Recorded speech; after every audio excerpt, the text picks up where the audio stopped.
In the Anglican Church of Kenya, Diocese of Mount Kenya South, we are having an annual theme, and we are also having 12 monthly themes that are guiding us throughout the year, so that you can be in a position to look back and see the annual theme being broken down has enabled us to accomplish what the Lord spoke concerning our lives and concerning our diocese. And our theme is being rooted in divine settlement. And in the course of the months, we've been having themes, and in the month of January, we had the theme of I am not coming out empty-handed. And in a nutshell, I would like to share about the themes that we've been having, just to encourage you, my viewer, just to let you know that the Lord has not forgotten you. The Lord is not yet done with you. And as I have said, in the month of January, we had the theme of I am not coming out empty-handed.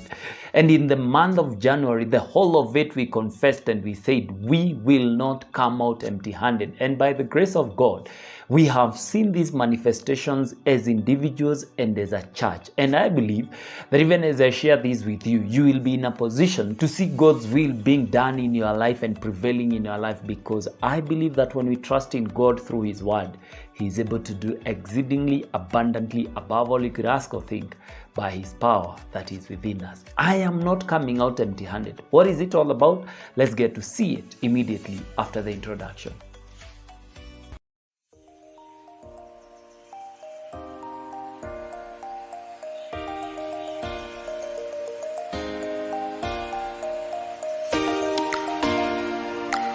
Have you ever been in a place where you've worked hard for a person in any given situation, and the fruit of what you've been working for has not manifested as you desired? This is the situation that a man called Jacob found himself in the book of Genesis chapter 31. And this is where we derived the theme for the month of January, that we are not coming out empty-handed. And I want to read verse 42. You will understand before we get to verse 42 that he has been working for his uncle Laban for the last 20 years. This guy told him that if you work hard for me, I will give my daughter Rachel to you as a bride and as a wife. This guy works for 7 years, and instead of being given Rachel as the wife, he's given Leah. And he's told, in our culture as the Jews, we are not supposed to give out the younger lady before the older one. And I see some Kikuyu saying that is the way to go. And he is given Leah instead of Rachel, and he has to work for another 7 years for him to be in a position to get Rachel as the second wife, and he's the one whom he loved. After 14 years, this guy goes ahead and tells him, there is no need for you to work for me for free. Work for me for the next 6 years. Raise some wealth for you. Make yourself rich through whatever I will be giving you as wages. And that is what happened. This guy works for 20 years. And at the end of it all, in the midst of the 20 years, the uncle changes his wages 10 times. If an animal was killed or if an animal got lost, he was the one who was to bear the loss. And he gets to verse 42. And this is what he says. Unless the God of my father, the God of Abraham, and the fear of Isaac had been with me, surely now you would have sent me away empty-handed. You would have sent me away empty-handed. And in this theme of the last 2 months that we've been looking into, we are saying we are not coming out empty-handed. We have labored. We have given ourselves into so many things that we desire to get a return from them. But at the end of the day, there is an enemy called the devil who says that all your labor will go in vain. Everything that you've invested, it is going to get lost. But there is a God that we are calling and we are claiming that unless this God had not been with me, we could have been sent away empty-handed. And that is the theme. But the most amazing thing, and the thing that I want to share with you concerning this story, concerning this man called Jacob, a chapter after he has encountered this God and he has said, he is the one who enabled me not to go away empty-handed.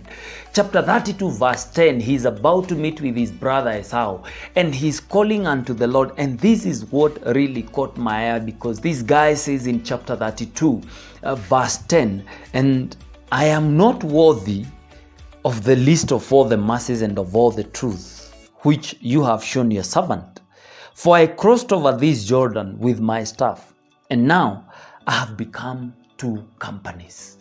We might have crossed over 2023 to 2024 with very little in our hands. We might have crossed 2023 over to 2024 with just a vision in our hands. We might have crossed over the year 2024 with something little, just like when Jesus was asking Philip, where should we get food so that we can give to these people? And this guy responds, we only have 5 loaves and 2 fish. It might seem insignificant. It might seem very little, but I believe that whatever you crossed over in the year 2024 with, God is in a position to multiply it and make it more than 2 companies. You know, this guy, when he's talking about 2 companies, he decided, before I get to reach my brother, I'll have to separate and divide my people in 2, so that if he's angry, if he's still angry because I stole his blessing and his firstborn right, he's going to kill the first company, and me and the second company, we are going to run away. He was so wealthy that he could even divide his wealth in 2. He could divide whatever property he had in some groups of people. And I believe, as he's confessing and saying, by the time I was running away from my brother, crossing over this Jordan, I was only having a staff, but right now I have become quite a multitude. I have become quite a person. And this is my prophecy towards you in the year 2024, that you might have crossed over with just a small thing, but when you put it into the hands of God, He will be in a position to multiply it. You might have crossed over just with a vision, with something very little, with that little flame on the inside of you. You were about to give up, but there is some hope that is rising on the inside of you. I came to encourage you and tell you that is exactly what God desires to use in your life, to make you great, to make you big, to make you influential, to make you a game changer. You just have to commit it into the hands of the Lord. And this moment, I want to encourage you, do not be belittled by what you have. Do not think that it cannot have something that is substantial.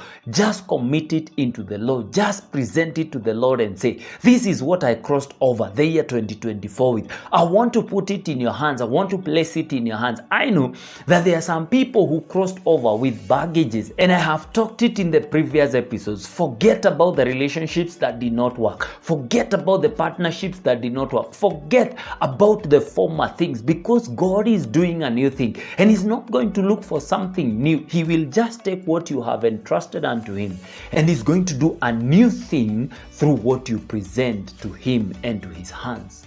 What is that you have crossed over the year 2024 with, that you want to present to God? I assure you that our God is a faithful God. Our God is a miracle working God. Our God is a covenant keeping God. And trust it unto Him. See what He will do. Because one thing that I know is that our God never lies. Our God is not a man that He should change His mind. Once you present it to Him, He's in a position to multiply it and make it bigger. Is it something small? He says, come to me just as you are, and we are going to work things out together. This is the Faith Crusaders, where we are all about revealing Christ-like attitudes of awakening. God bless you, and see you in our next episode.